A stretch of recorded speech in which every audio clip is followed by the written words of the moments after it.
आषाढी यात्रेच्या तोंडावरती चंद्रभागा नदीमध्ये बुडून तरुण भाविकांचा मृत्यू झालेला आहे। भक्त पुंडलिक मंदिराजवळ बुडून बेळगावच्या शुभम पावलेचा मृत्यू झालाय।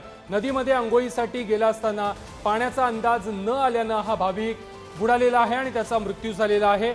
जीवरक्षक यंत्रणा सज्ज ठेवण्याची भाविकांची यानंतर आता मागणी पाहायला मिळते। पंढरपूरमधून ही महत्त्वाची बातमी समोर येते। सध्या आषाढी वारी सुरू आहे। आषाढी एकादशी निमित्ताने पंढरपूरमध्ये अनेक भाविक हे जमत असतात आणि या अगोदरच ही दुर्घटना घडलेली आहे।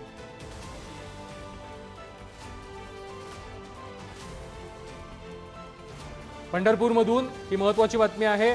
आषाढी यात्रेच्या तोंडावरती चंद्रभागा नदीमध्ये बुडून एका तरुण भाविकाचा मृत्यू झालेला आहे।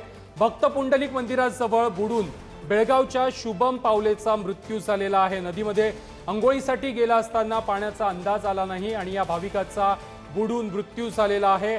यानंतर जीवरक्षक यंत्रणा सज्ज ठेवण्याची मागणी आता भाविकांकडून केली जाते।